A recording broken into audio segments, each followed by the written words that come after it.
Hi, welcome. Today I'm joined by Maria Pia De Caro from Pernod Ricard. Maria Pia is currently the EVP of Global Operations with Pernod, overseeing the end-to-end supply chain with previous leadership roles in Nomad Foods, Unilever, and Procter Gamble. Maria Pia, thank you so much for joining me. Thank you very much, Sam. It's a pleasure being here with you. I really appreciate you taking the time. I guess as a starting point, could you just tell me a little bit about yourself and your career journey so far? So, in probably the easiest way to describe myself is that I'm an engineer. I always say that I'm an engineer because I find that engineers like to solve problems. I'm married. I have a border collie whose name is Wonka because I run the largest chocolate factory in the UK. I have a son who's 21 studying engineering, and I had this amazing career throughout operations for 30 years. As I said, started as a process engineer, been in a number of roles in engineering, innovation, manufacturing at P&G, redesigned supply networks, then moved to Mondelez, where I've done chocolate for a few years, which is an absolute dream job. And then I started to run end-to-end supply chains for Unilever, based in Rotterdam, Nomad Foods, based in the UK, and now indeed in the magic world of Pernod Ricard, creating magic moments of conviviality for everyone that wants to have a drink. Amazing. No, fantastic. Thank you so much. And in terms of your career, a good starting point, could you tell me a little bit about some of the mentorship and some of the advice that you've been given through your roles and through your career that you feel has helped you reach the role that you're now in today? This is a wonderful question because it allows me to tell a story that is very important to me. We are talking 30 years ago. I was a very young and very immature process engineer that was convinced that the world was what it was, and I had to just accept it. And then a woman from the US in P&G, Marian Gale, she's not anymore with us, decided that she would become my mentor. So she flew over to my factory in Italy and she offered to mentor me for 30 minutes every month. And she did it for 20 years. And she only asked me one thing in return. She said that she wanted me to mentor other people like she was doing to me. And when she passed away in 2019, that promise became a real mission in life. Now, something that you need to know, Sam, is that I will never have a doubt. Either she was very good at choosing us who she mentored, because we all made wonderful careers, or she actually instilled the magic in us and she made us who we are. So this is how important is mentoring to me. Oh, amazing. In terms of the mentorship that she gave you early in your career, could you tell me some of the advice and some of the mentorship that she said to you that supported you in reaching both that sort of plant director level in manufacturing and then further beyond that as well? I would say there were two types of advices she was giving me. One that was very important to me at the time was that she was making herself accessible to me. So I was allowed to ask the non-usual questions. She was giving me glimpses of what it meant to be a very senior manager when I was a very junior manager myself. The other thing that she was telling me was career advices that I actually teach to others. It's actually one of the courses I really like to give. One is that the only person who's interested in your career is yourself, which sounds very crude, but once you accept it, it actually helps a lot. Another advice she was giving me that was very important is that what is important at different times in your life is different. When we are young, we are actually very flexible, very mobile. There are moments when our parents need care or our children are young, where we have other needs. Actually, in my 50s, and I recognized it back in time with ourselves, we are more interested in leaving a legacy. So in a way, we have a lot more flexibility than we actually had previously in our careers. So understanding what is important and when it's really relevant. And another thing that she helped me understand is that to make a career, you need to have a compass. So you need to orient your compass towards your passion. And then you need to say how you want to get there. You can go there fast, you can go there slowly, you can choose for a technical career, you can choose to grow fast. But without that compass, you will never grow. So the typical mistakes she taught me people make is that either they find a job in which they are very good and they keep repeating the assignment, always in bigger roles, but they say, I like to do operations and I'm a department manager, an operations manager, a plan manager of 3 factories. Guess what? By then, people only see you as a plan manager. So you're stuck in there for life. The other typical thing that we risk to do is we start hopping because we are not sure. So, for example, in my case, early in my career, I liked engineering, I liked manufacturing, I liked innovation, I liked supply network design. I was and then people were saying, "But Maria Pia, what do you want to do?" So people didn't know anymore what I was standing for. So I would say those are amongst. I mean, I just given you 3 examples, but she actually gave me about 10 pearls that I teach to others on how to develop my career or other people's careers. I'd be keen to zoom in a little bit more on the compass that you mentioned and finding that direction early in your career. You mentioned around moving between functions, jumping around from thing to thing. How did you personally find that passion and narrow that compass down for yourself through your career? You can only know if you ask. So something that I hear still today frequently, and I must say it's more from women than from men, but it's broad. So I ask people, what do you want to become? And they say, I don't know. I want to do my best. Yeah, fine. Yes. What do I do with that information? It doesn't really help me. So one way to know is to ask. How do you ask?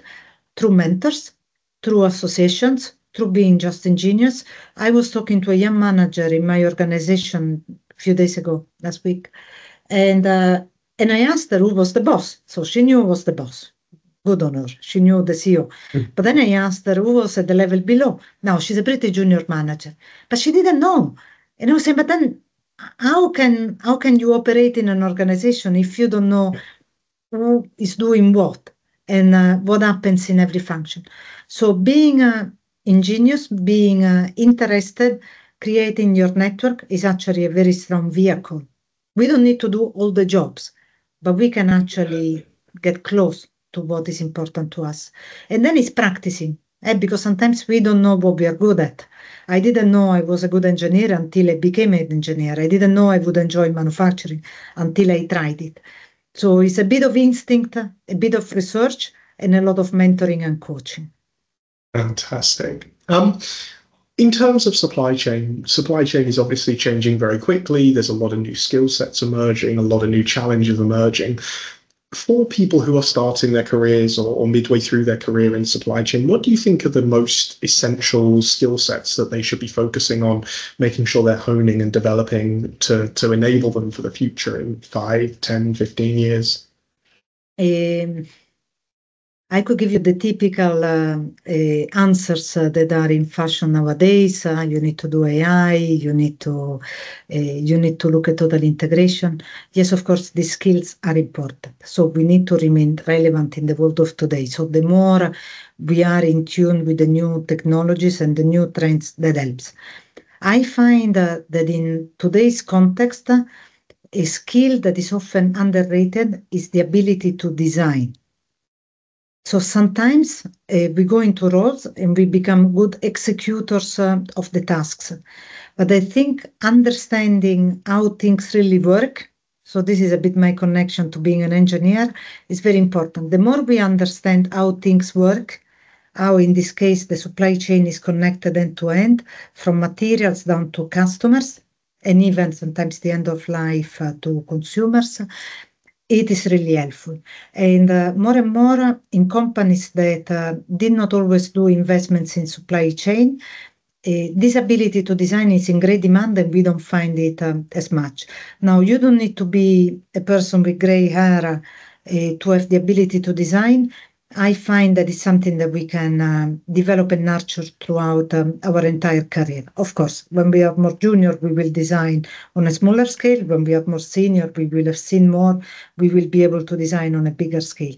But again, understanding, asking questions, being interested in more than just the little task that we are responsible for is a critical skill in that. Mm. And in terms of that kind of internal networking piece and being able to have that curiosity across functions, what do you think is the best way to go about doing that for someone who's starting their career in a multinational business? I would say it's very important to know yourself. I might come across as an extrovert, so I mean, we are having this interview. I'm surely sound at ease and confident. In reality, I'm in a war. I'm in panic. I'm an introvert. I hate public speaking. Now, I've learned. So I am actually happy to coach other people through podcasts because I actually find it a safe environment. So if you're an introvert, you can use tools like I like LinkedIn because again, it allows me to connect to a large number of people and to learn and do research without having to meet them in person. I've also learned to connect in associations, forums, bigger or smaller. Again, fit for your personality. And then the rest is internal networking, finding the peers and the allies to talk to. And in Pernod Ricard, we say, make a new friend every day. I mean, if you're an introvert, going for lunch with someone you don't know is probably doable. If you're an extrovert, you can organize a happy hour and meet a larger number of people and talk. I also like research. So I'm also doing a lot of research on things like, I don't know, Gartner for supply chain is a good research institute, but there are many others. So doing research is also something that can help us build that muscle. Our Brilliant. boss can be a resource as well. They know one thing or two. I think it's a really important point because I do speak to a lot of people that find themselves segmented into their role, into their function. And I think, especially when it comes to supply chain versus manufacturing, you have people that they are a manufacturing person. That's what they do. And they do that through their career. And they struggle to work out how to step across, especially in some businesses where it's not an integrated supply chain. They are separate functions. Building those relationships can be a challenge, and obviously businesses the size of Unilever, Procter and Gamble are some of the harder ones to navigate from that sense. But I think it's really important, and it's a really interesting point. Let me share one of the tools that Marianne taught me back in time. So she was saying there are 4 things that matter. So she was saying plot your career over a period of time, 3, 6, 9 years. I mean, you can plot it for longer or less, but typically 9 years is a good. And then think what you need. What you need to have skills, the things you know. So again, this is research, is applying in your job, getting good results. The strengths. What is a strength? It's something that is not based on what you know, but on who you are. For example, I have an ability to design. This is probably why I like it. So I would cultivate that because it makes me special. It makes me unique. I could have a very strong empathy. This might help in certain jobs. I could have analytical skills, etc. So the skills, the strengths. The third one is the relationships. If nobody knows me, say I want to go from engineering to manufacturing, but if nobody knows me in manufacturing, how the heck am I going to do it? So build a connection. So if you are in engineering trying to be on a project that is starting up in a big factory where there could be roles for you, go and visit the office of the plant manager, speak to them and understand if they have opportunities. Make your interest known, make yourself desirable. And the last is work-life balance, because she was saying there are different things that you might need in your life. So you might want to be completely flexible and go to Asia one day, or you might want to be close to home the next day because you have needs. So she was saying, if you understand these 4 things, the skills, the strengths, the networking, and the work-life balance, you have probably a good chance to progress in the direction you want to go. I really like that. I think it's a really nice way to break down exactly what to look at. And that's what I find quite hard to articulate in these conversations sometimes, is there's so much advice and there's so many things that people can look at. That's quite I don't want to say simple necessarily, but it's boiled down really into the core of, if you get those things right, you will do well in your career if you understand what you want from those things. I have a final advice. listen to everyone, but then do whatever you want.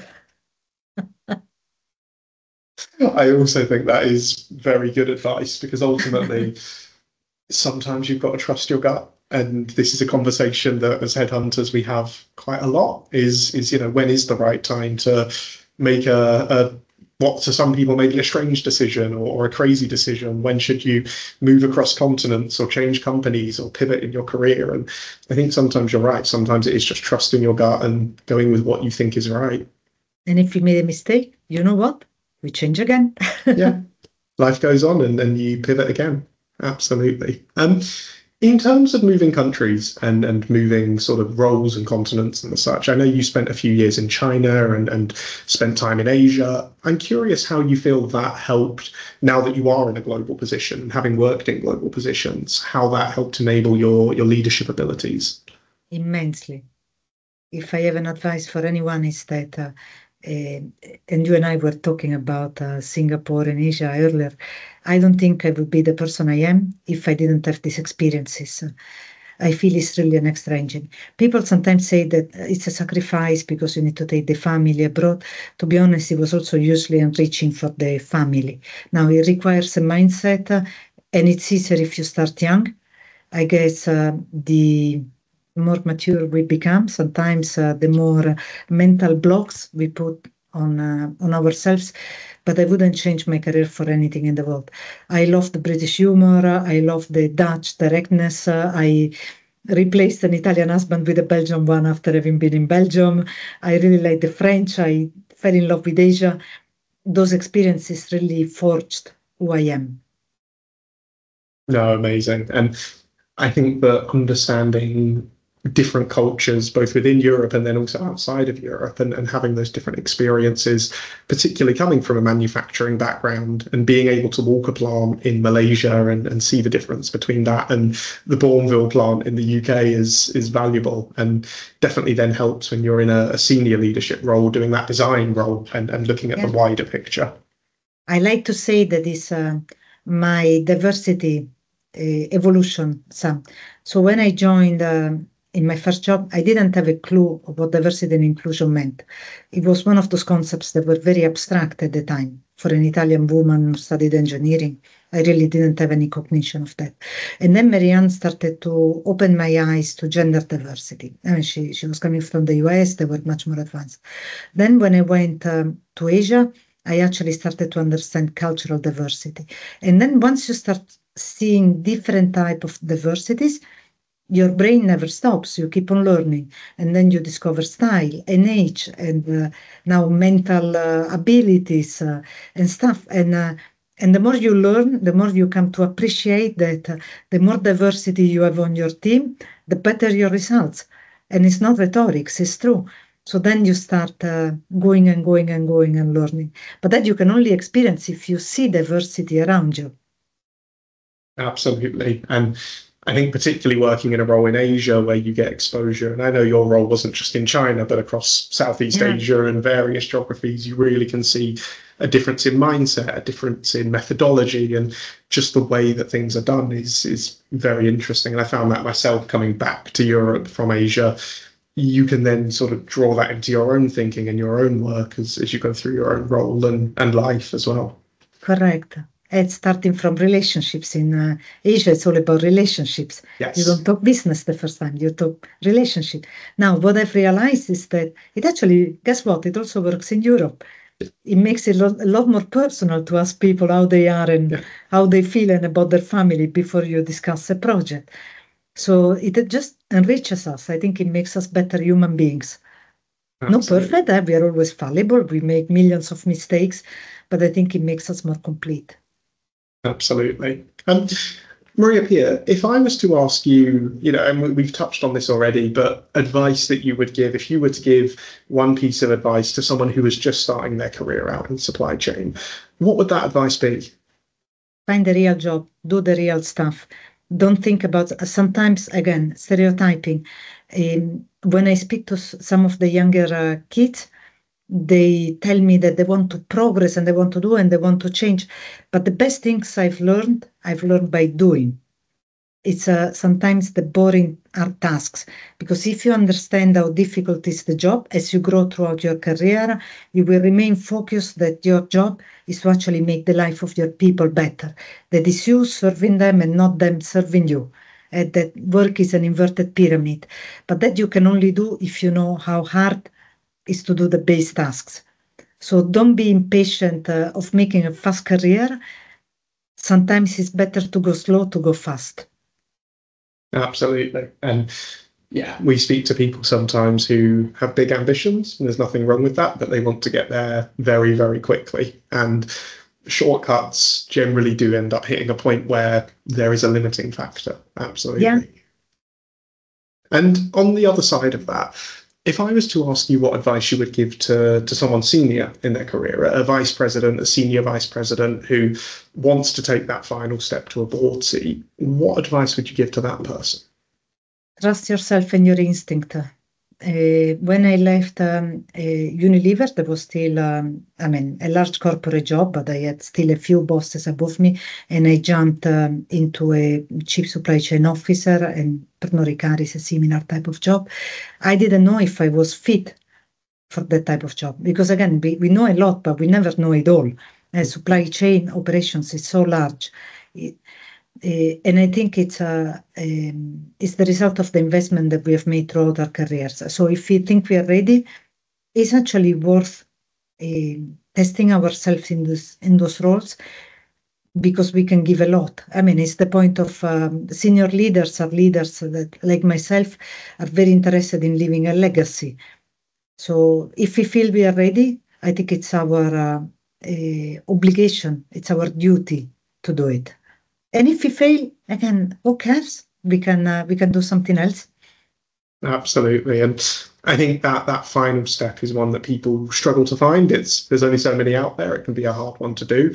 I'm curious, in terms of sort of board positions and working at that senior level, is there anything that you found in those roles that has particularly surprised you when you took that step from SVP to EVP? One of the things I really like, both being an exec that interacts with the board and both being an independent board director, is the interaction with the board and with the markets. So understanding the market dynamic, I think, was really, at least for me, one of my final steps of education. Because sometimes when you are management, you don't really understand what is driving the decision. And once you see the entire machine, it becomes a lot easier to understand. And it also becomes, at least for me, a lot easier to explain and motivate the people on doing what is right. So that is definitely just one reason why I would definitely recommend to do board experiences or C-class jobs, executive Amazing. jobs. Brilliant. Well, look, Maria Pia, thank you so much for joining me. And yeah, really, really valuable advice in there. Thank you. It was a pleasure. Enjoy the day. Thank you.